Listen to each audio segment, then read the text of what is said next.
बचपन में कहानियाँ तो हम सब ने सुनी होगी।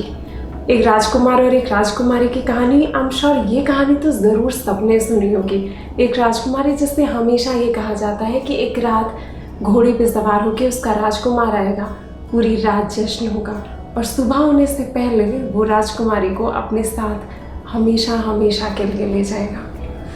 अच्छा, एक बात बताओ, आप में से कौन है जिसने ये कहानी सचमुच में अपनी लाइफ में खुद के या औरों के साथ लाइव रियल में नहीं देखी? आई एम श्योर ऐसा कोई नहीं होगा।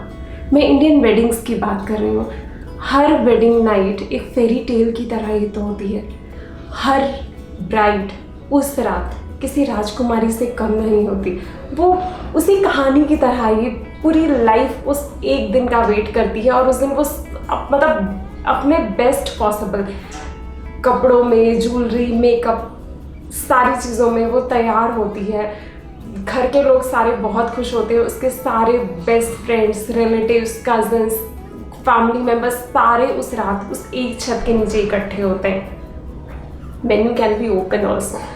और उस रात उसका राजकुमार आता है, वो भी अब फुल ऑन गाजे बाजे के साथ, बेस्ट अटायर में, फुल ऑन हैप्पीनेस, अपने सारे दोस्त सबके साथ नाचते गाते हुए पूरी रात दोनों फैमिलीज में जश्न होता है। और सुबह होने से पहले वो अपनी राजकुमारी को लेकर के हमेशा हमेशा के लिए खुशी खुशी चला जाता है ना ये फेरी टेल।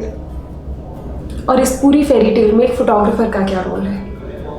ये फोटोग्राफर एक अलादीन के चिराग की तरह उस खूबसूरत रात को अपने कैमरे में फोटोग्राफ्स और वीडियोस के फॉर्मेट में हमेशा हमेशा के लिए फ्रीज कर देता है। फिर बाद में वो राजकुमार और राजकुमारी अपनी फैमिली, फ्रेंड्स, अपने बच्चों के साथ और ईश्वर करे बच्चों के साथ बैठ के उस रात को एक बार दोबारा से जीते हैं। बट इस पूरी जर्नी में किरकिरी कब पड़ती है पता है? जब इस सब कुछ पता है वो रात कैसी होती है जिस रात हर किसी का दिल होता है कि जो चीज़ बेस्ट से बेस्ट हो सकती है ना, बेस्ट का भी अगर कुछ सुपरलेटिव होता ना तो literally everyone wants to do that level. और वो सब कुछ एक फोटोग्राफर की रिस्पॉन्सिबिलिटी होती है कि एज इट इज़ अपने कैमरे में कैद करना।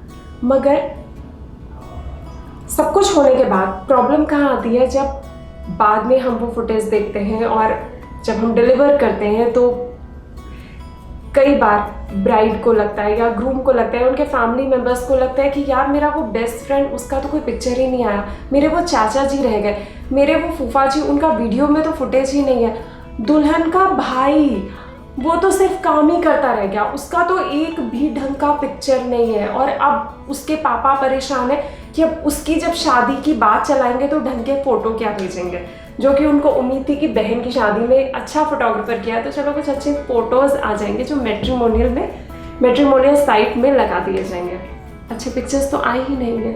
क्यों? क्योंकि बहन की शादी है, वो काम में लगा रहा और फोटोग्राफर्स दूल्हा दुल्हन में लगे रहे। अब क्या किया जाए? अब पड़ गई ना किरकिरी। अब ये कोई रिपीट शूट का ऑप्शन तो है नहीं, ये ई कॉमर्स फोटोग्राफी तो है नहीं कि चलो 2 प्रोडक्ट्स छूट गए तो हमने अगले शूट पे क्लाइंट से बोल दिया कि चलो दोबारा भेज दो, या इस ड्रेस का कॉलर मुड़ा रह गया या ये गड़बड़ हो गई तो चलो दोबारा से रिपीट शूट कर देंगे। वेडिंग फंक्शन में कुछ भी रिपीट शूट वाला ऑप्शन नहीं है। बीइंग अ वेडिंग फोटोग्राफर मेरे अकॉर्डिंग ऐसा 2 कारणों से होता है। नंबर 1, कई बार होता है कि फोटोग्राफर्स इतना ज़्यादा, I don't know the correct term मुझे क्या यूज़ करना चाहिए, बट वो सिर्फ ब्राइड और ग्रूम पर ही फोकस करते हैं और बहुत सारी चीज़ें मिस हो जाती हैं।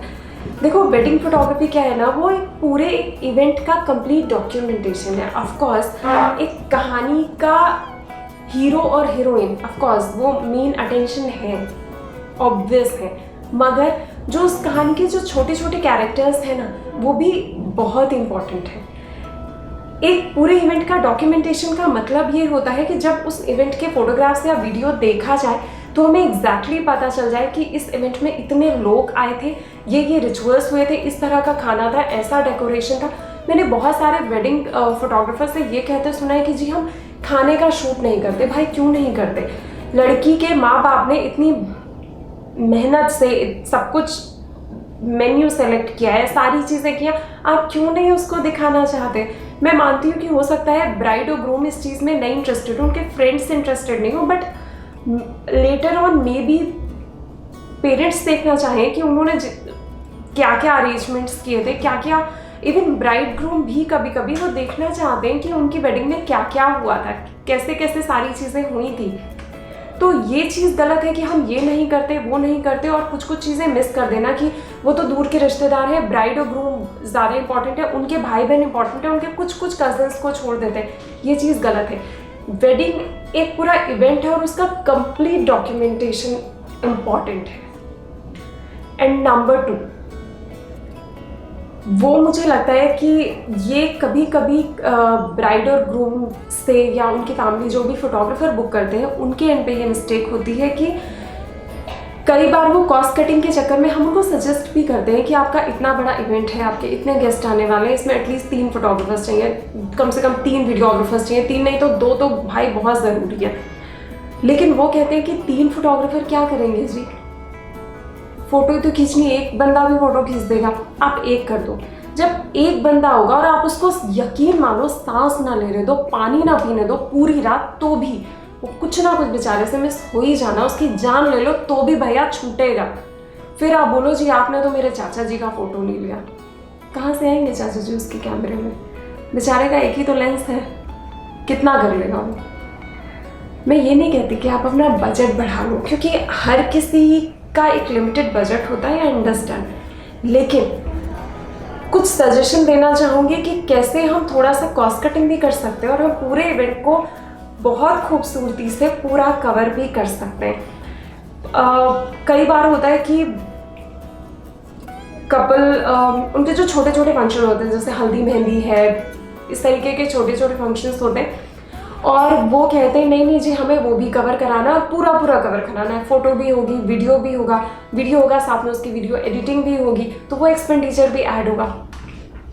मेरा सजेशन ये है कि अगर वो आपके इवेंट्स इतने ज़्यादा इंपॉर्टेंट नहीं है तो या तो उनको मिस कर दो, क्योंकि जो सबसे इम्पॉर्टेंट है फिर कुछ तो सेलेक्ट करना पड़ेगा ना, कि अगर हम थोड़ा सा बजट फ्रेंडली भी करना चाहते हैं और अच्छा भी करना चाहते हैं, कंप्लीट भी करना चाहते हैं, तो हमें देखना पड़ेगा कि क्या ज़्यादा इम्पॉर्टेंट है, क्या उससे थोड़ा सा कम इम्पॉर्टेंट है। कि वो घर वाले छोटे फंक्शंस, वो घर में किसी ने घर के कैमरे से क्लिक कर लिया, अगर वो फुटेज अच्छा है तो आप अपने फोटोग्राफर को दे सकते हो, वो मे बी अगर उसका एडिटर अच्छा है तो वो फुटेज यूज़ हो जाएगा। और अगर मिस नहीं करना है तो आप वहाँ पे सिर्फ फोटोग्राफ से काम चला सकते हो, क्योंकि ये बाकी तो सबका अपना अपना काम करने का तरीका तो होता है, लेकिन मेरा कॉन्सेप्ट ऐसा है कि videos in comparison to photographs थोड़े से कॉस्टली पड़ते हैं, क्योंकि वीडियो एडिटिंग भी एक्स्ट्रा ऐड होती है। तो वीडियो आप छोटे फंक्शंस में मिस कर सकते हैं, बड़ा फंक्शन वहाँ पे टीम आप मत कट करो। बड़ा फंक्शन यानी आपकी वेडिंग, उसको उतना ही ग्रैंड रहने दो जितनी वो ग्रैंड है। वहाँ पे एक फुल फ्लेज्ड टीम होनी चाहिए जिसको एग्जैक्टली पता हो कि किसको क्या शूट करना है, और पूरा इवेंट शूट होना चाहिए। फोटोग्राफर्स को भी कुछ भी मिस नहीं करना चाहिए। मैंने बहुत बार देखा है कि सिर्फ स्टेज पे 4-5 फोटोग्राफर्स वीडियोग्राफर्स होते हैं और बाकी पूरा वेन्यू खाली पड़ा होता है। वेन्यू पे क्या हो रहा है किसी को कुछ आइडिया नहीं। तो ऐसे नहीं होना चाहिए, और ये अक्सर होता है रिसेप्शन में, इंगेजमेंट में, कि पूरी की पूरी टीम, जितने भी बंदे सारे स्टेज पे होते हैं। पीछे क्या हो रहा है भाई? पीछे भी बहुत कुछ हो रहा होता है, क्योंकि एक्चुअल जो हमें कंटेंट मिलता है ना, अच्छा वाला इन द सेंस कि कैंडिड वाला, वो हमें पीछे से मिलता है।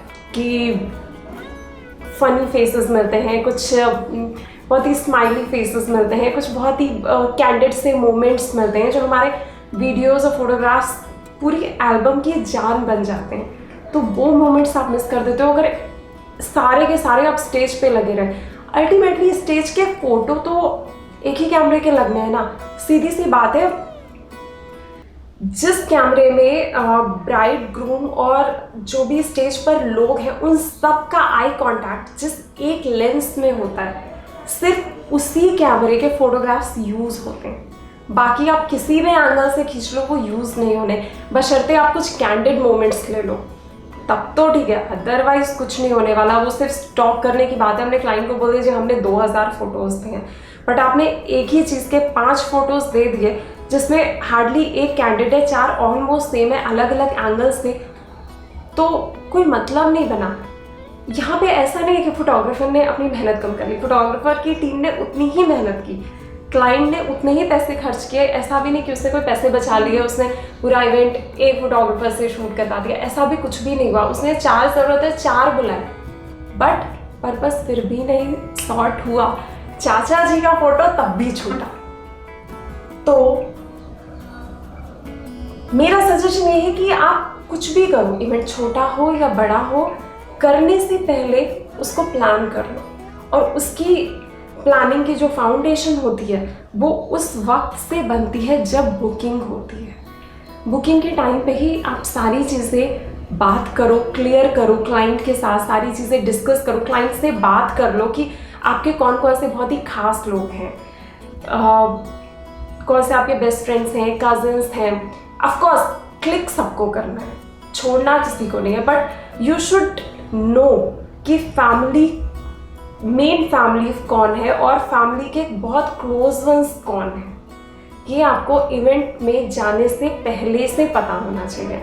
बहुत अच्छा होगा कि आप उनके कुछ पिक्चर्स वगैरह शूट से पहले आप मंगवा लो, एक बार फ़ोन में मंगवा लो, देख लो कि कौन है आखिर ये चाचा जी। So the moral of the video is कि शादी में आया हुआ हर एक शख्स, शादी में हुई हर एक चीज़ बहुत इम्पॉर्टेंट है। ये फोटोग्राफर्स के लिए सजेशन है कि कुछ भी मत छोड़ो, सब कुछ कवर करो। और क्लाइंट्स के लिए सजेशन है कि बुक करते वक्त आप अपने फोटोग्राफर की बात को सुनो। वो अगर आपको कुछ सजेस्ट कर रहा है कि इस जगह पे आप 1 नहीं 2 फोटोग्राफर बुक करो, तो कुछ अपने एक्सपीरियंस से कह रहा है, तो ध्यान दो उसकी बात पे, प्लान करो, अपने बजट के बाहर मत जाओ, अपनी सिचुएशन बताओ, अपना बजट बताओ, और फिर चीज़ें प्लान करो कि कहाँ पे हम कॉस्ट कटिंग कर सकते हैं और कहाँ पे हमें नहीं करनी चाहिए। तो ऑफकोर्स वो खूबसूरत सी रात हमेशा के लिए उतनी ही खूबसूरत तरीके से आपके फ़ोटोग्राफ्स में, एल्बम में, वीडियो में, वैसे वो हमेशा हमेशा के लिए फ्रीज़ हो जाएगी। आई होप आपको ये वीडियो अच्छा लगा होगा, और मेरी लाइफ में ऐसा कुछ कुछ होता रहता है जो कि मैं इस चैनल पे आप सबके लिए लेकर के आती हूँ। आपके कुछ सजेशंस हो ना तो मुझे ज़रूर कमेंट करके बताना, it will help me to plan videos for this channel. Even I don't think I plan videos for this channel. I just show क्या क्या हो रहा है मेरी लाइफ में, मेरी फोटोग्राफी लाइफ में, और बाकी थोड़ा बहुत मेरी पर्सनल लाइफ में। तो मिलती हूँ मैं आपको फिर अगले वीडियो में। अगला वीडियो भी जल्दी आएगा, और उससे पहले मैं आपको मिलूँगी मेरे इंस्टाग्राम पे, क्योंकि इंस्टाग्राम पे मैं थोड़ी सी ज़्यादा रेगुलर हूँ। मेरे इंस्टाग्राम का लिंक डिस्क्रिप्शन में है, वहाँ जाके मुझे फॉलो कर लो। वहाँ पे मैं मेरे शूट्स और मेरी लाइफ में क्या क्या हो रहा है उसको बहुत ही रेगुलरली मैं पोस्ट करती हूँ। तो फिर तब तक के लिए बाय बाय।